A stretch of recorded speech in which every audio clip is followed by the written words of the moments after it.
Good afternoon, SEMA 2025. Thank you so much for welcoming us here. My name is Lacey. I am founder and director of eDub Conversions, which is a UK-based company. You might have picked up from the accent.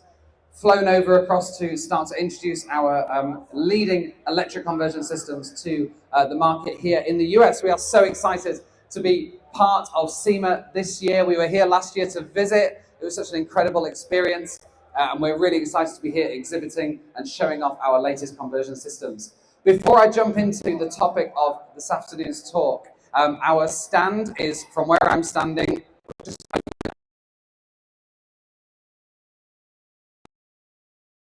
over in the eDub conversion stand. Questions that you might have. So I'm going to chat to you this afternoon just for about 20-25 minutes or so to talk about electric classic conversions and how that we do that without destroying the character's soul.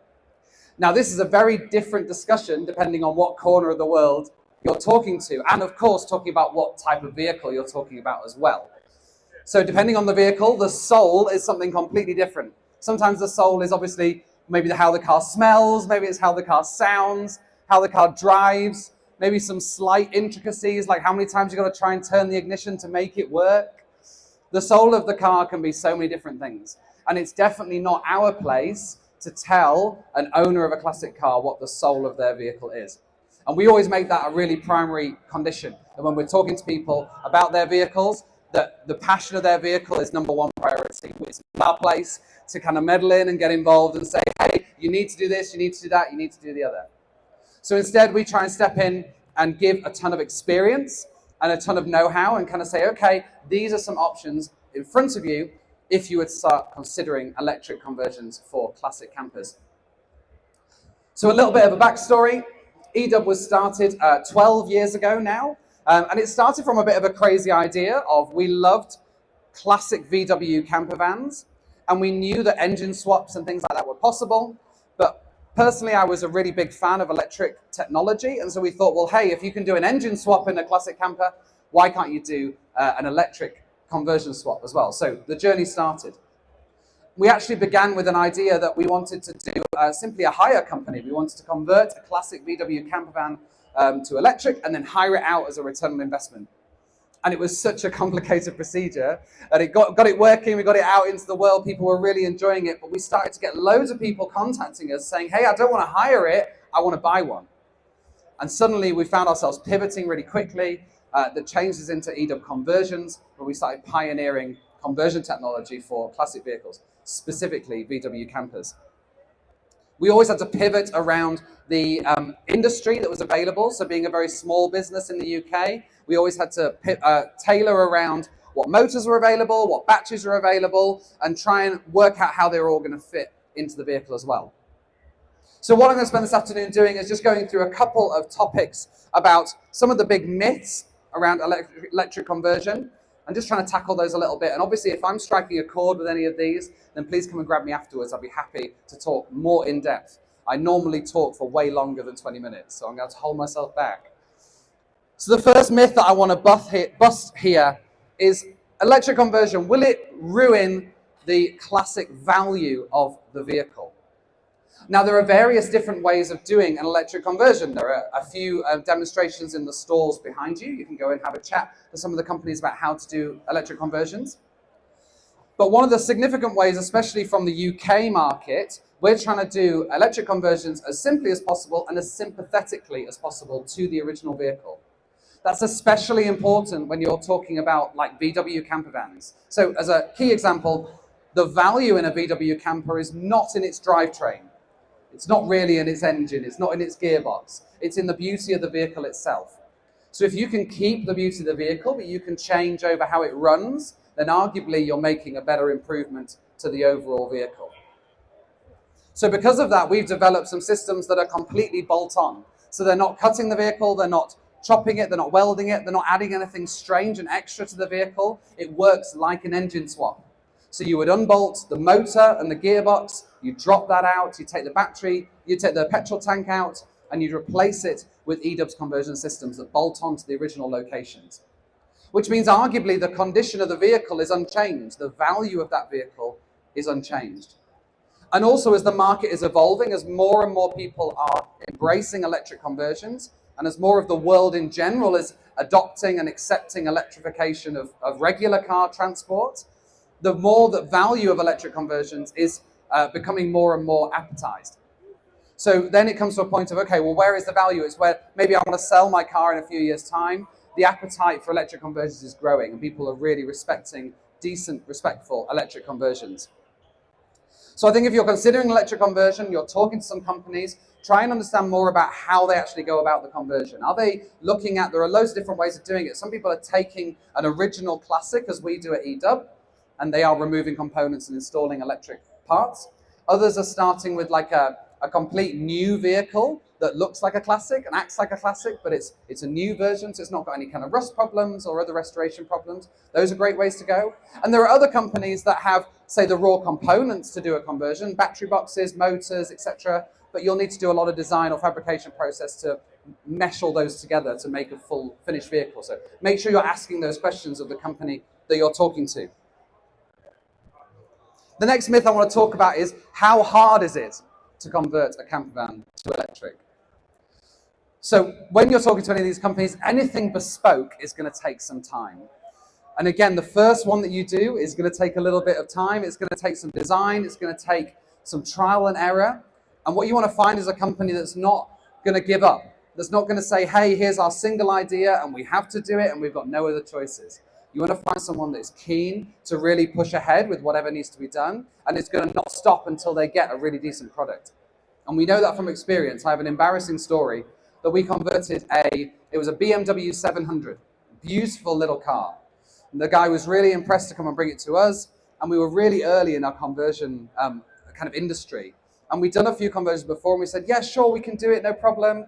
And we started to kind of cobble together a few bits and pieces. And in the end, the finished version of the vehicle, it worked, it drove, it charged, all the normal things you wanted, but the actual experience of driving wasn't right. There was something wrong with how it drove. It was too powerful, the pedals were in the wrong place, and overall, if you get all the way through that process and right at the very end, it's not a good vehicle to drive, then we've failed in our job. So that's my project in my memory, that's my learning point for everything that we do moving forwards. The third point that I want to make is about, is there really a business case for electrification? I would say the jury's still out slightly on that. Of course, I believe that there is one, but I'm not going to try and convince everybody that this is the only way forward. One thing that we are super passionate about at eDub Conversions is choice. What we are not saying is every single, say, classic camper van owner must convert to electric or else. That's not what we're saying. But what we are saying is for people who want reliability, who want future-proofing, who want this technology, then we believe that eDub are offering a really, really good option for those people that want it. And I personally believe choice is a really powerful thing. It's no good just to present something and say, hey, here's your cookie cutter project, take it or leave it. You want to have those conversations with people. You want to understand what the vehicle's for, especially campers. Campers are their commuter vehicles, their family outings, sometimes they're business vehicles. You get, bars run out of the back of them, you get minibuses. So they mean something different. It's not just four wheels to get you from A to B.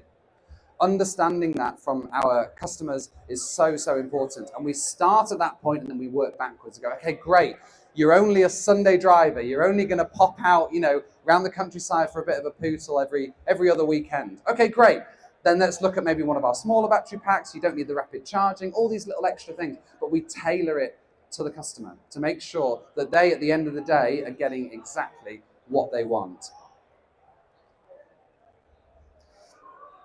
I've seen the industry change rapidly over the last 12 years. So it started from purely being a component company where you had to try and find motors and batteries from all sorts of places and try and mesh them together, to what it's evolved into today. And again, you'll see that around SEMA and throughout, just searching online for different ways that these are being done. And ultimately, the argument is in the popularity of these products. They're still growing. It's not a technology that's kind of, flash in the pan technology that's here 1 minute and then gone the next. There are companies that do that for sure. Companies that give it a go and maybe don't quite get a grasp of it. But what I'm seeing is that the adoption is, as companies like ourselves are really making the conversion system more kind of solid, more dependable, and more long-lasting as well. So it's no good just to have something and be like, oh yeah, it works for a couple of years or so, and then there's some problems.